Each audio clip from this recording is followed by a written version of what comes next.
I've had strange audition moments that I don't understand.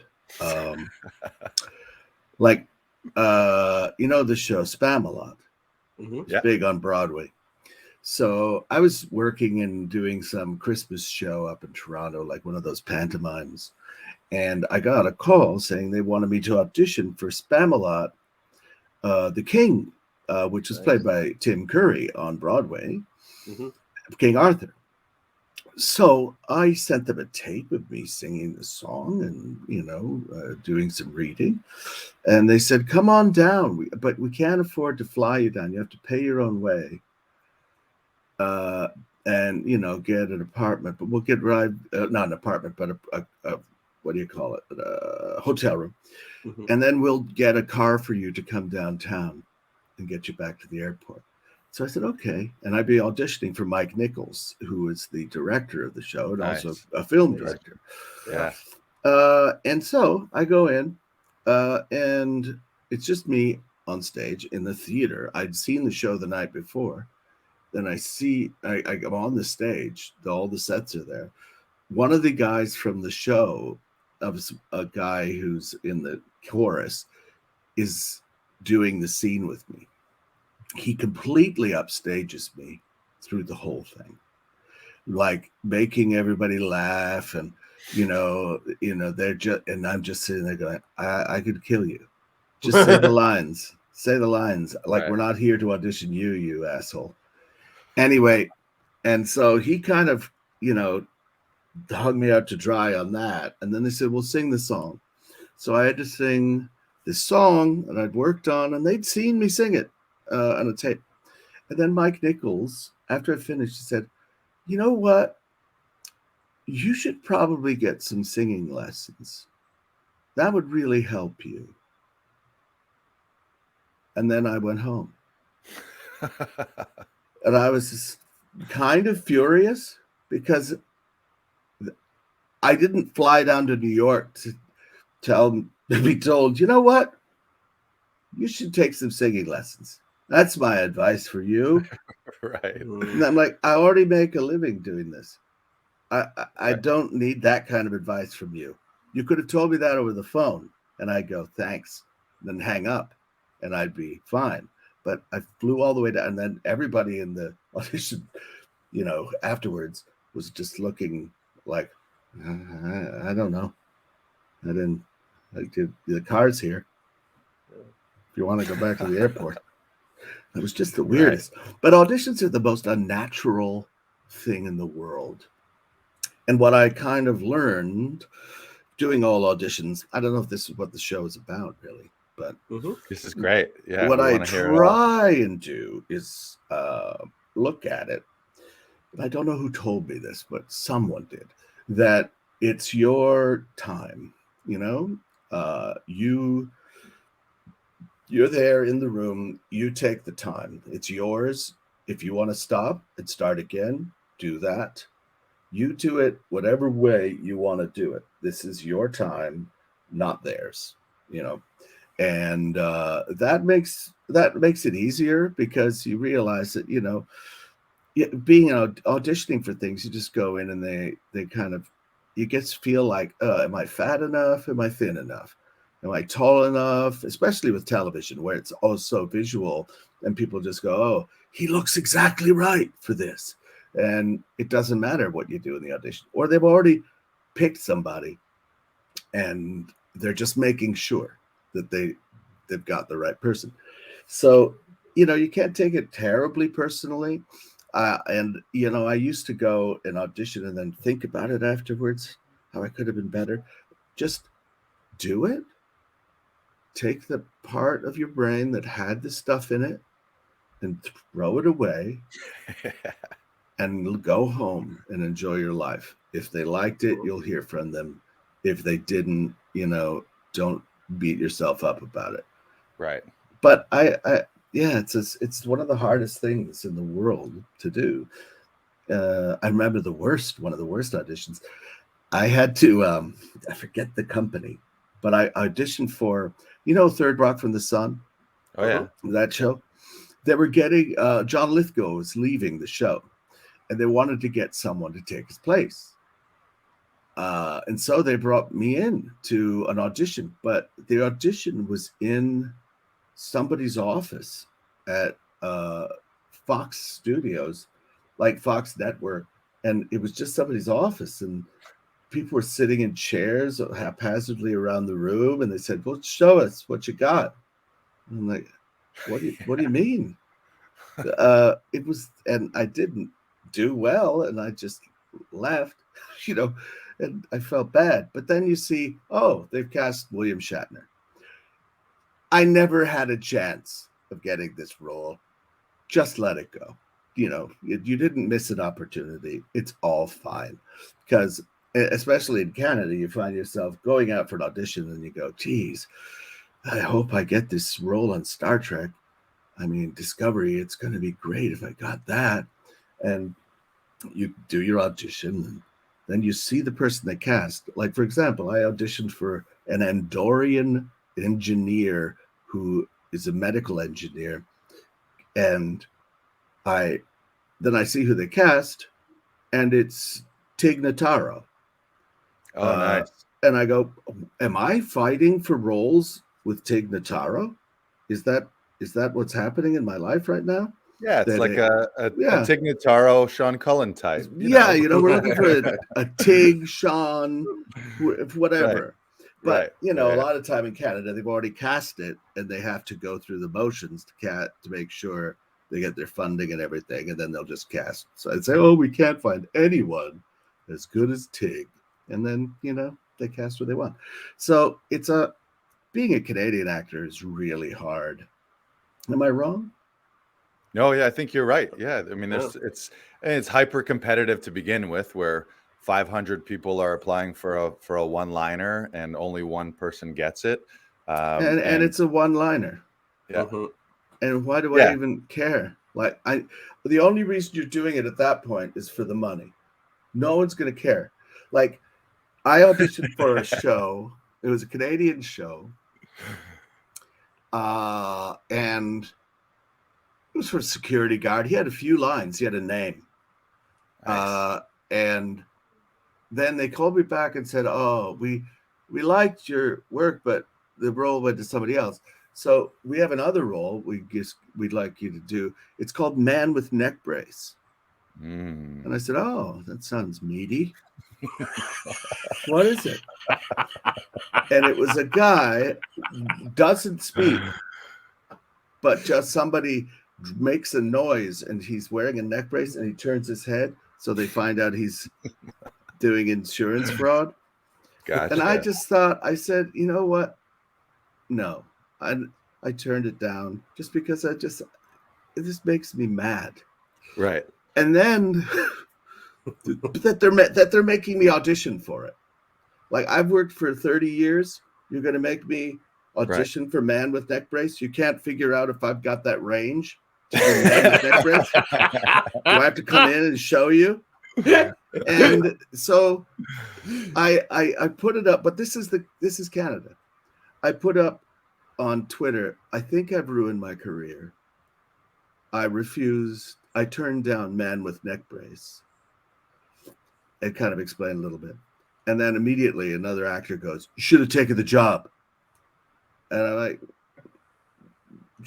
with people like you, what's the point? Like, we're just kind of like second-class citizens in our own industry. Yeah. You know, we're happy with that. We're happy with the one line we get in these television shows that come up and shoot. Like, everybody says it's an amazing industry. We're doing really well. Canada's just doing so well. Not Canadian actors. If you run a camera, yeah, you're doing great. You know, if you rent a studio, you're in the pink. You know, you're having a great time. Canadian actors aren't getting big roles. There's maybe 4 people who get roles, and then the rest are man holding donut or boy with eye missing.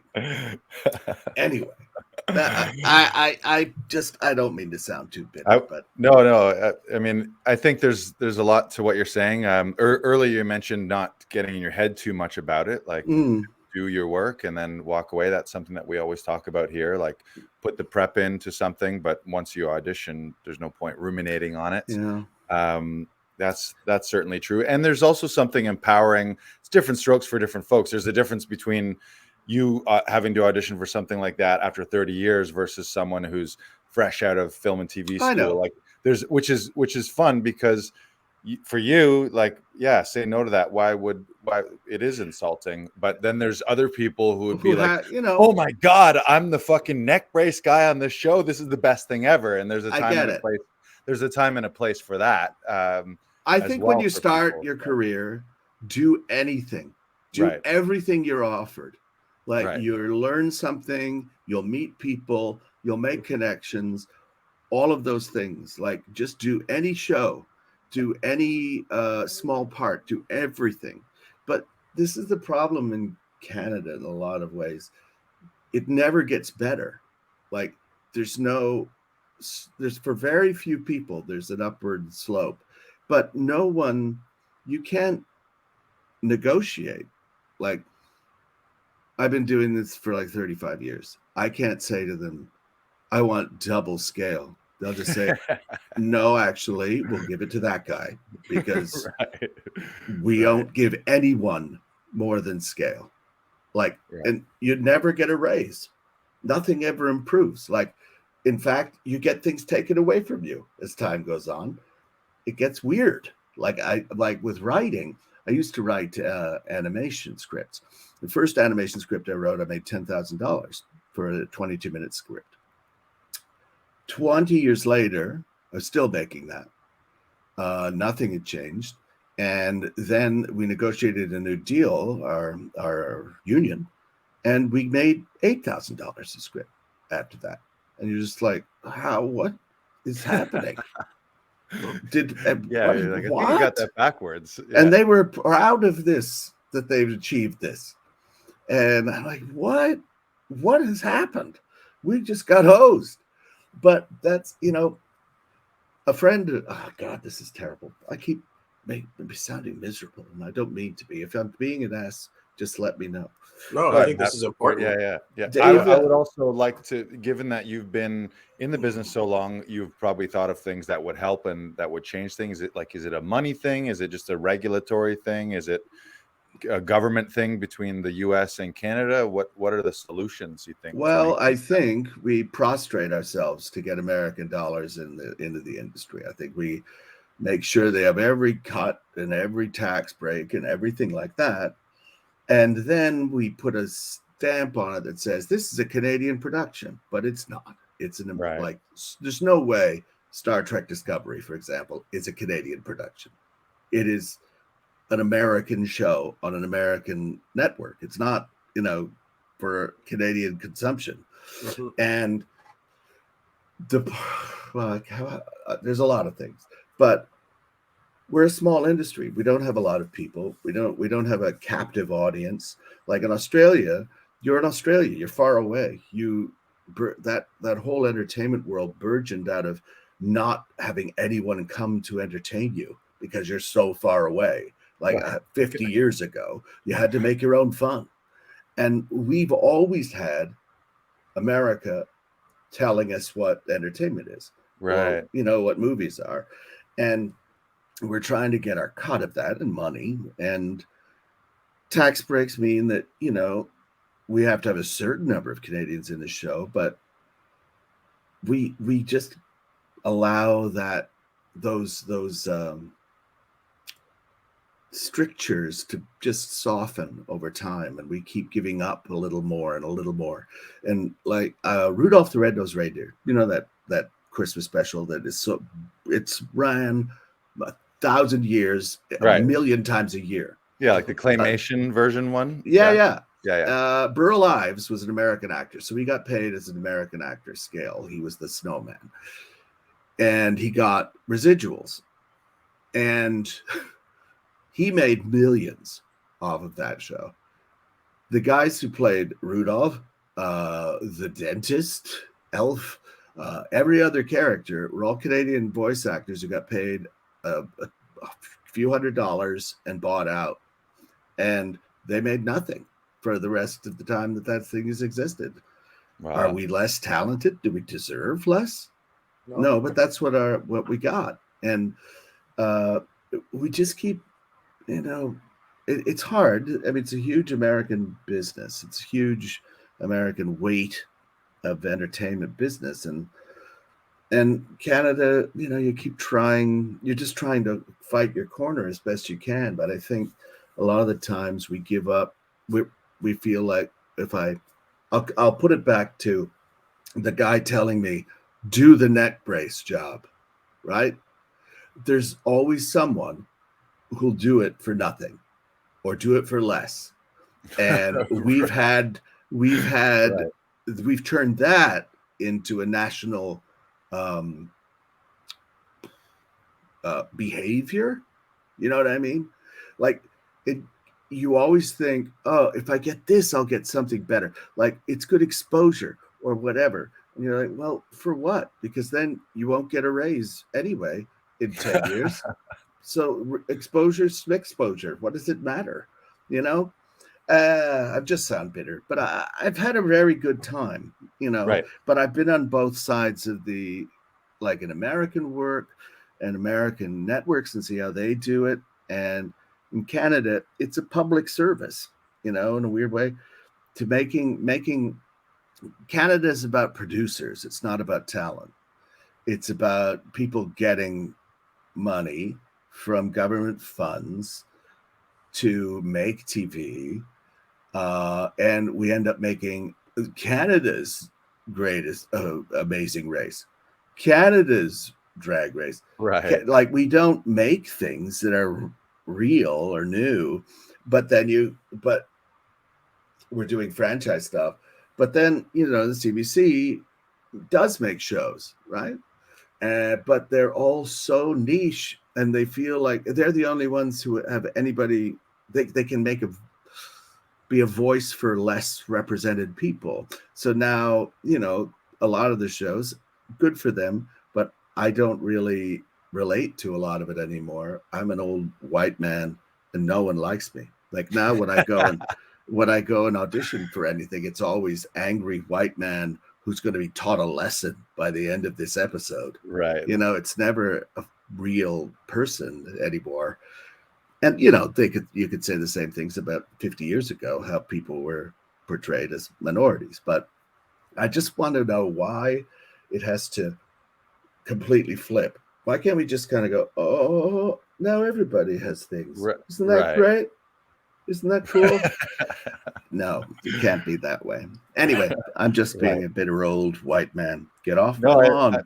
I mean, I think there's a big lesson in there is that Canadian like we're the inferiority complex with our big brothers to the south, and then there's also something to say about fighting for what you want and fighting for the career. Yeah, you can take the scraps, or you can not be happy with that and do things to change that, or create your own content these days. Yes. or to become the, like you were saying, to become the producer. Okay, I'm going to write my own thing. I'm going to write a Bible for a show. I'm going to go to networks, go to production companies, fundraise and make my own thing, so that you can grab that control that you don't have as a day player actor.